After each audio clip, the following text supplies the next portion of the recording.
जय हिंद दोस्तों। मैं Amit Kumar Singh study table channel पे आपका बहुत बहुत स्वागत करता हूँ। आज हम थोड़ा सा सिलेबस के बारे में डिस्कस करेंगे जो कि क्लास 9th के लिए है।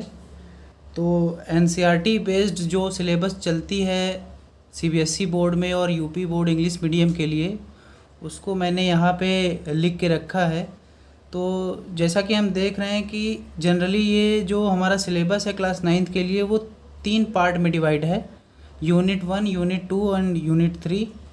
यूनिट फर्स्ट में जनरली केमिस्ट्री के जो चैप्टर्स हैं वो इन्वॉल्व हैं, जैसे मैटर इन आवर सराउंडिंग। यहाँ पे देख सकते हैं आप, मैटर इन आवर सराउंडिंग जो हमारा पहला चैप्टर है वो केमिस्ट्री का और साइंस का दोनों का पहला चैप्टर है। और इसमें हम लोग जनरली मैटर के बारे में पढ़ते हैं। यहीं से अगर देखा जाए तो क्लास 9th की जो साइंस की जो न्यू है वो इसी चैप्टर से शुरू होती है और ये आगे चल के हमारे जीवन में बहुत बड़ा रोल प्ले करने वाला है। दूसरा है हमारा is matter around us pure.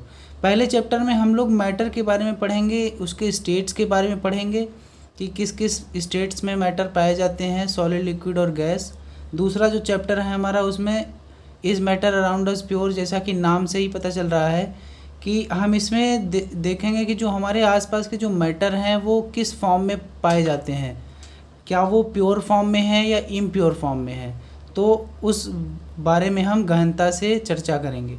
तीसरा जो हमारा चैप्टर है वो है atoms and molecules. Atoms and molecules chapter में देखिए जैसे जैसे हम आगे बढ़ते जा रहे हैं क्या हो रहा है कि हमको समझ में आएगा कि ये स्टेप बाय स्टेप नॉलेज है। ठीक है, एक क्या है कि स्टेप बाय स्टेप चल रहा है। सबसे पहले हम मैटर के बारे में पढ़ेंगे, हमारे सराउंडिंग में जो मैटर हैं।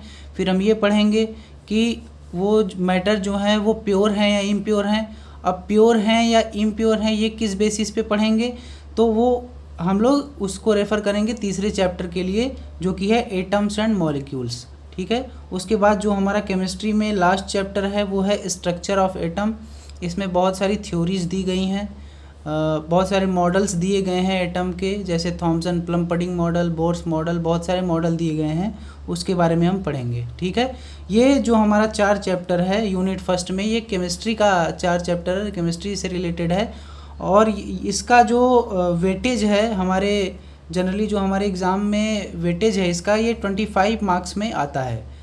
25 मार्क्स इस 4 चैप्टर को मिला के आता है। अब दूसरे यूनिट की बात कर लेते हैं। यूनिट सेकंड में क्या है, यूनिट सेकंड जो है वो बायोलॉजिकल पार्ट है, पूरा बायोलॉजी का जो पार्ट है।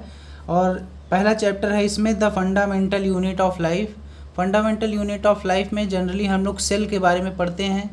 ठीक है, और दूसरे चैप्टर में हम लोग टिश्यूज़ के बारे में पढ़ते हैं। टिश्यूज़ क्या होते हैं, बहुत सारे सेल्स से मिलके टिश्यूज़ बनते हैं। तो ये भी क्या है कि जो ये क्लास 9th का जो सिलेबस सेट किया गया है ये एक स्ट्रक्चरल वे में सेट किया गया है।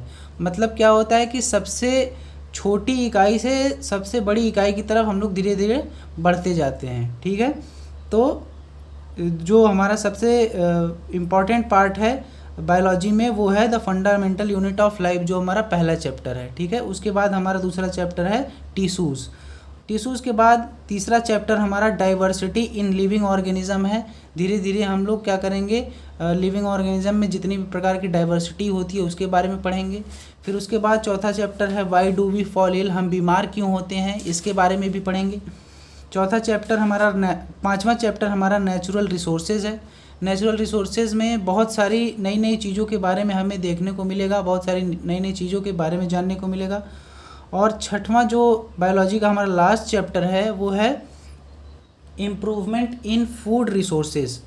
इम्प्रूवमेंट इन फूड रिसोर्सेज में हम ये देखेंगे कि हमारे जो रिसोर्सेज हैं जहाँ से हमें खान पान प्राप्त होता है उसको हम कैसे इम्प्रूव कर सकते हैं, कैसे हम अपने हेल्थ को इम्प्रूव कर सकते हैं अपने फूड से। ठीक है, तो ये दोनों चैप्टर जो हैं why do we fall ill और इम्प्रूवमेंट इन फूड रिसोर्सेज, ये जनरली एक दूसरे से थोड़ा बहुत मैच करते हैं। ठीक है, जब हम लोग गहनता से इसके बारे में पढ़ेंगे तब हमें इसकी जानकारी हो जाएगी। तीसरा जो यूनिट है, यूनिट दूसरा जो है उसका जो टोटल वेटेज है, क्योंकि इसमें ज़्यादा चैप्टर हैं, लगभग 6 चैप्टर हैं, तो उसका जो वेटेज है वो 28 मार्क्स का है। और जो हमारा केमिस्ट्री का जो वेटेज है वो 25 मार्क्स का है। ठीक है, तीसरा जो यूनिट है हमारा वो फिजिक्स की यूनिट है सारी। फिजिक्स में पहला चैप्टर जो है मोशन जो है हमारा पहला चैप्टर है। इसमें हम लोग टाइप्स ऑफ मोशन के बारे में पढ़ेंगे, बहुत सारे जितने भी टाइप्स ऑफ मोशन होते हैं। फिर दूसरे चैप्टर में हम लोग forces and laws of motion के बारे में पढ़ेंगे कि मोशन के क्या क्या लॉज हैं, ठीक है। और तीसरे चैप्टर में हम लोग वर्क एंड एनर्जी के बारे में पढ़ेंगे कि ये दोनों आपस में कैसे इंटर रिलेटेड हैं।